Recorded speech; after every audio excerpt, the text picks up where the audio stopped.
Hello everyone, welcome to target for IQ channel. मेरा नाम है पायल जैन और आज का जो हमारा टॉपिक है it is specially related to Rajasthan judicial services. और ये एक्ट जो है ये आपका प्री और मेंस दोनों में बहुत इंपॉर्टेंट रोल प्ले करता है। इसके बारे में क्वेश्चन 101% आएगा ही आएगा। तो आज हम बात करेंगे जुवेनाइल जस्टिस एक्ट 2015 में डेफिनेशन क्लॉज जो है। डेफिनेशन क्लॉज में 61 डेफिनेशंस हैं। अमेंडमेंट होने के बाद इसमें एक 26A और ऐड कर दी गई है, तो इन टोटालिटी तो आपकी 62 है एक तरीके से, लेकिन वैसे जो नंबर है वो 61 ही है। 26A ऐड ऑन हुई है।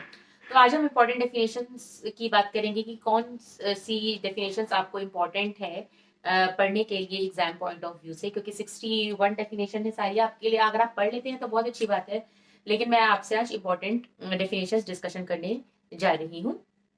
तो keep on watching this video.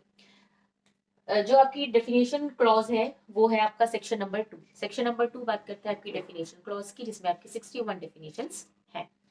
तो इस बार जो जुवेनाइल जस्टिस एक्ट में जो अमेंडमेंट आई है 2021 में, उसमें जो डिस्ट्रिक्ट मजिस्ट्रेट है उनको बहुत सारी पावर दी गई है। और जो आपकी डेफिनेशन है सीरियस सीरियस ऑफेंस से रिलेटेड, उसमें चेंजेस आए हैं। And apart from other adoption agency से रिलेटेड इसमें कुछ प्रोविजन है, अपील के प्रोविजन है, उसमें अमेंडमेंट हुई है। तो please go through the amendment act 2021, जिससे कि आपको पता चल जाए कि क्या क्या चेंजेस आए हैं। तो इसमें फर्स्ट इंपॉर्टेंट जो आपकी डेफिनेशन है वो है आपकी अबंडेंट चाइल्ड। वो चाइल्ड जिसको कि छोड़ दिया गया है। अब हु इज अबंडेंट चाइल्ड? कि वो बच्चा जिसको कि डेजर्टेड कर दिया गया है, जिसको छोड़ दिया गया है, किसके द्वारा? या तो बायोलॉजिकल पेरेंट्स, या एडॉप्टेड पेरेंट्स, या उसके गार्जियंस के द्वारा। इन तीनों के द्वारा छोड़ दिया गया है बच्चे को, और वो डिक्लेयर कर दिया गया है that particular child is being declared abandoned by a committee after due inquiry. एक कमिटी देखेगी इस चीज में कि वाकई में बच्चा एबंडेंट है या नहीं है, तो उसके बाद ड्यू इंक्वायरी के बाद उस बच्चे को एबंडेंट चाइल्ड डिक्लेयर कर दिया जाएगा। नेक्स्ट डेफिनेशन है आपकी एडॉप्शन की। एडॉप्शन में क्या है? एडॉप्शन क्या है? एक प्रोसेस है थ्रू विच, इसमें क्या होता है, एडॉप्टेड चाइल्ड जो है उसको अलग कर दिया जाता है अपने बायोलॉजिकल पेरेंट्स से। बायोलॉजिकल पेरेंट्स किसी भी रीजन से उसको अबंडेंट कर देते हैं, छोड़ सकते हैं, अबंडेंट नहीं सॉरी अडॉप्ट करवा सकते हैं, और वो एक lawful child, minded lawful child बन जाएगा वो एडॉप्टिव पेरेंट्स का, जिसके पास सारी राइट्स होंगे, प्रिविलेजेस होंगी और सारी रिस्पॉन्सिबिलिटीज उसकी होंगी, जैसे कि उसके बायोलॉजिकल पेरेंट्स के साथ होती है, वो ही चीज उसके अडॉप्टिव पेरेंट्स के साथ होगी। ठीक है। और इसमें ये अबंडेंट चाइल्ड में आप एक चीज ध्यान रखिएगा, यहाँ पे बायोलॉजिकल पेरेंट्स हैं, लेकिन अगर आप हिंदू एक्ट जब पढ़ते हैं तो उसमें नेचुरल गार्जियन की बात की गई है। नेक्स्ट डेफिनेशन है आपका clause 5 after care. After care में कौन से बच्चे आते हैं? Who have completed the age of 18। 18 साल से कितने तो कंप्लीट कर चुके हैं, but they have not attained, they have not completed the age of 21। जो 21 एज के नहीं है, आफ्टर केयर में मतलब नीड ऑफ प्रोटेक्शन वाले चाइल्ड भी हो सकते हैं, कॉन्फ्लिक्ट इन लॉ वाले भी हो सकते हैं। इसमें उनको प्रोविजंस दिए जाते हैं, जैसे कि फाइनेंशियल सपोर्ट दिया जाता है उनको, कि और उनको इसके अलावा भी जो बच्चे इंस्टीट्यूशनल केयर जो है वो तो छोड़ चुके हैं, और जो मेन स्ट्रीम है सोसाइटी की उसमें वापस आना चाहते हैं, तो आफ्टर केयर इस चीज का भी ध्यान रखना पड़ेगा कि इंस्टीट्यूशनल केयर छोड़ने के बाद उनको क्या हेल्प चाहिए कि वो सोसाइटी में फिर से अपने आप को स्थापित कर सके। नेक्स्ट इंपॉर्टेंट तो आपकी फर्स्ट जो थी एबंडेंट चाइल्ड थी, सेकंड एडॉप्शन, और उसके बाद आपकी फिफ्थ डेफिनेशन जो फिफ्थ क्लॉज है वो आफ्टर केयर की बात करता है। नेक्स्ट बात करता है बैगिंग की। बैगिंग आपका आईपीसी के सेक्शन 363A में भी गिवन है, जिसमें बताया गया है कि जो बैगिंग है किस तरीके से वो ऑफेंस है। तो इसमें इसके 2 पॉइंट्स हैं बैगिंग के। तो एक में तो ये है कि आपका सॉलिसिटिंग और receiving arms in public place या फिर प्राइवेट प्लेस में किसी के प्रीमिसेस में एंटर करना, और दूसरा ये है कि कोई भी वुंड इंजरी को एक्सपोज करना, किस लिए? कि भाई आप भीख मांग सके या भीख मंगवा सके। ठीक है, तो ये बेगिंग की डेफिनेशन में आएगा। 9 है आपका best interest of child. Best interest of child आपने हिंदू गार्जियनशिप एक्ट में भी पढ़ा होगा, जिसमें सेक्शन 13 जो है वो बात करता है, ये पैरामाउंट इंपॉर्टेंस दी जाएगी बच्चे के वेलफेयर को। तो बेस्ट इंटरेस्ट ऑफ चाइल्ड में यहाँ पर क्या आएगा कि बच्चे की आइडेंटिटी, सोशल वेलबींग हो गई, उसका फिजिकल, इमोशनल और मेंटल वेलबींग, इंटेलेक्चुअल डेवलपमेंट, ये सब ध्यान में रखा जाएगा। तो this is called the best interest of child. फिर आता है आपका डेफिनेशन क्लॉज में 12, जो कि बात करता है चाइल्ड की। चाइल्ड कौन है? Who has not completed the age of 18 years. 9 बात करता है, और उसके बाद आपकी 13 है child in conflict with law. 12 है चाइल्ड, और उसके बाद child in conflict with law. Child in conflict with law जो है वो कौन होगा?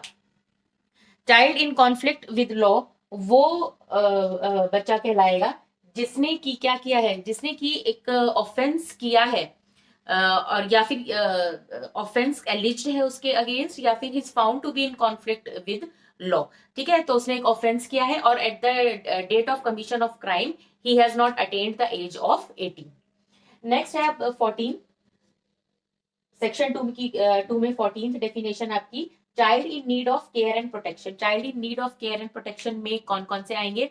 इसमें खूब एक लिस्ट प्रोवाइड की गई है, जिसे जैसे कि जो बच्चा इसका कोई घर नहीं है, या फिर वो लेबर लॉस के कॉन्ट्रवेंशन काम किया हुआ पाया जाता है, ठीक है, कोई एडवर्स कंडीशन में पाया जाता है, उसके पास कोई भी ऑस्टेंसिबल मींस नहीं है सब्सिस्टेंस का, बेगिंग करता हुआ पाया जाता है, living in street, mentally ill है, वो फिजिकली चैलेंज्ड है, और उसके जो पेरेंट्स हैं या गार्जियंस हैं वो अनफिट हैं, इनकेपेसिटेटेड है, उन्होंने उसे छोड़ दिया है, या सरेंडर्ड चाइल्ड है, वो मिसिंग चाइल्ड है, रन अवे चाइल्ड है, और तो ये इस तरह के एक लिस्ट उसमें दी गई है।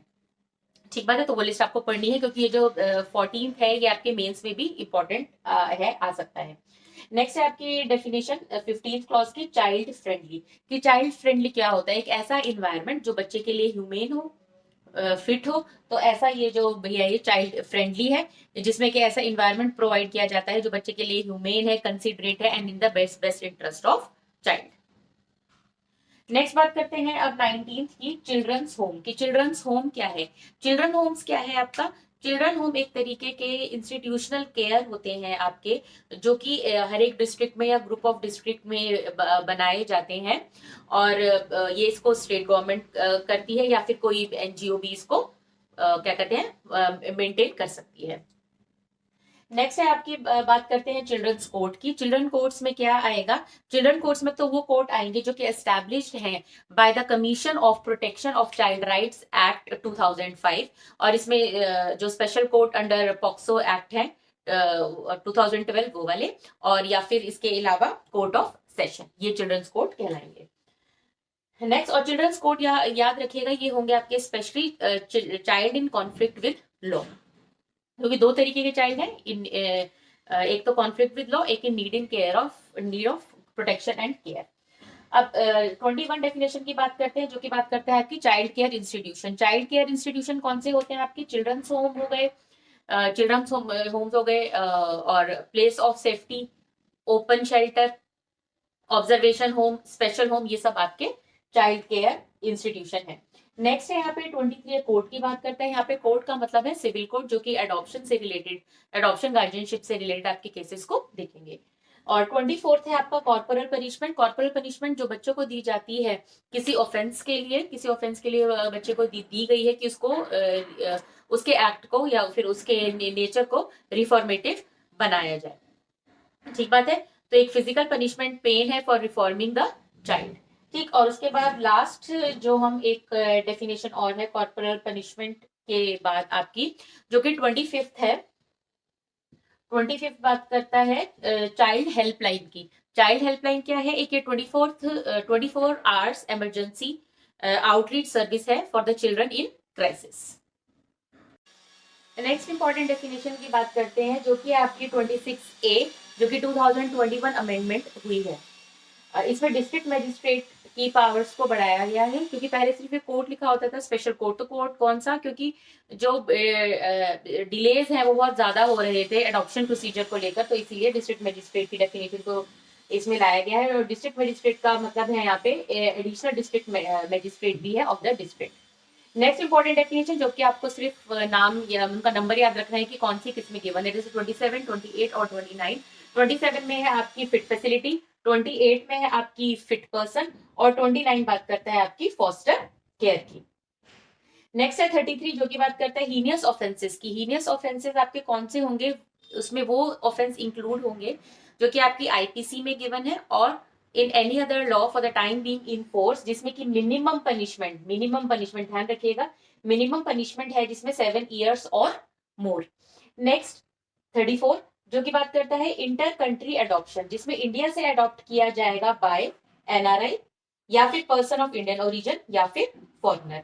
नेक्स्ट बात करते हैं हम ओपन शेल्टर की। ओपन शेल्टर जो होते हैं आपके वो वही एस्टैब्लिश एंड मेंटेन्ड बाय या तो स्टेट गवर्नमेंट या फिर कोई भी वॉलंटरी या फिर एनजीओ उनके लिए। नेक्स्ट डेफिनेशन है आपकी ऑर्फन। ऑर्फन कौन होता है? वो बच्चा, a child who is without any legal guardian, या उसके बायोलॉजिकल पेरेंट्स नहीं है और एडॉप्टिव पेरेंट्स भी नहीं है, और या फिर जो उसके लीगल गार्जियंस हैं दे आर इनकैपेबल है या वो नहीं लेना चाहते of taking care of the child. ठीक बात है।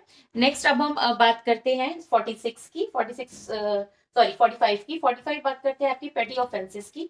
पेटी ऑफेंसेस वो हैं जिसमें कि इसमें इंक्लूड है वो ऑफेंसेस जो कि आपकी आईपीसी और in any other law for the time being in force, जिसमें मैक्सिमम पनिशमेंट, यहाँ पे मैक्सिमम पनिशमेंट की बात की गई है अप टू 3 इयर्स। ध्यान रखिएगा 33 जो कि हीनियस ऑफेंसेस, इसमें मिनिमम पनिशमेंट है और इसमें मैक्सिमम, और ये जो बीच का जो ये है कि भाई 7 इयर्स और मोर है यहाँ पर, तो उससे पहले के ऑफेंसेस किसमें आ जाएंगे, और यहाँ पर ही बात की गई है अप टू 3 इयर्स, तो उसके बाद वाले का आ जाएंगे। इसलिए सीरियस ऑफेंसेस जो 2021 में अमेंडमेंट हुई है, इसमें सीरियस ऑफेंसेस की डेफिनेशन में अमेंडमेंट की गई है इसीलिए, और उसका उससे जो इसमें जो लैक कहीं था वो उसको उसमें पूरा करने की कोशिश की गई है। नेक्स्ट है आपका प्लेस ऑफ सेफ्टी। 46 बात करता है आपकी प्लेस ऑफ सेफ्टी की। वो एक प्लेस है, इंस्टीट्यूशन है जो कि ना तो एक पुलिस लॉकअप होगा ना जेल होगा, और ये एस्टैब्लिश किया गया है सेपरेटली या फिर अटैच रहेगा किससे? एक ऑब्जर्वेशन होम से या स्पेशल होम से, और ये उन बच्चों के लिए है जो कि हैं चिल्ड्रन इन कॉन्फ्लिक्ट विद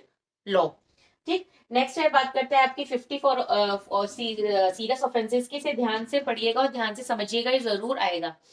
जो आपकी सीरियस ऑफेंसेस है कि इसमें वो वाले ऑफेंसेस इंक्लूड होंगे जो कि आईपीसी में और उसके अलावा in any other law for the time being in force, जिसमें की जो पनिशमेंट है, जिसमें minimum punishment for a term more than 3 years and not exceeding 7 years, जिसमें की पनिशमेंट कितनी है कि मिनिमम जो है वो तो 3 साल से ज्यादा है लेकिन 7 साल से कम, 7 साल से ज्यादा के लिए नहीं है। तो ये देखिएगा यहाँ पे क्योंकि 7 साल और 7 साल से ज्यादा की बात की गई है, यहाँ पे 7 ईयर्स से ज्यादा की बात की गई है, और यहाँ पे सिर्फ और सिर्फ 3 इयर्स, तो इसको गैप करने के लिए ये ए आ गया कि जहाँ पे मिनिमम जो आपकी इम्प्रीजनमेंट है for a term more than 3 years and not exceeding 7 years. और जो इसमें सेकंड पॉइंट है वो बात करते हैं कि maximum imprisonment for a term more than 7 years. ठीक है, जिसमें मैक्सिमम जो इम्प्रीजनमेंट है वो 7 साल से ज्यादा की है, लेकिन उसमें कोई भी मिनिमम इम्प्रीजनमेंट नहीं है, या फिर अगर है भी तो minimum imprisonment of less than 7 years is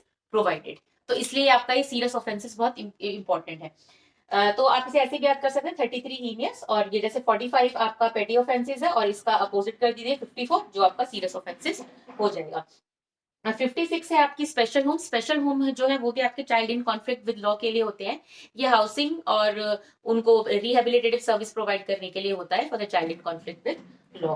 next है सरेंडर्ड चाइल्ड। 60 जो आपकी डेफिनेशन है वो है सरेंडर्ड चाइल्ड। इसमें क्या है कि उन बच्चों को द चाइल्ड हु इज रिलिंक्विश्ड से छोड़ दिया जाता है बाय पेरेंट्स गार्जियन, किसको? टू द कमिटी को दे दिया जाता है ऑन अकाउंट ऑफ फिजिकल या फिर इमोशनल सोशल फैक्टर्स जो कि बियॉन्ड देयर कंट्रोल। ठीक। और 61 जो है उसके इसके अलावा जो डेफिनेशन है तो आप कौन से आप दूसरे एक्ट का भी सहारा ले सकते हैं, तो इसलिए एग्जॉस्टिव एक्ट ये नहीं है। ठीक है, तो आप आई होप आपको ये इंपॉर्टेंट डेफिनेशन समझ में आ गई होंगी। आप बिल्कुल इन्हें पढ़ के जाइएगा एंड मेक श्योर कि अगर पनिशमेंट से डेफिनेशन क्लॉज से अगर कोई भी आपको क्वेश्चन आता है तो आप वो गलत ना करें, उसमें आप पूरे नंबर score करें। Thank you for watching the Target for IQ, and if you haven't subscribed the channel yet, make it happen to subscribe and do call on this number for any query related to your exams or the video that you want to request to be made upon. So the number is 7500 110 314. Once again, thank you for watching this video.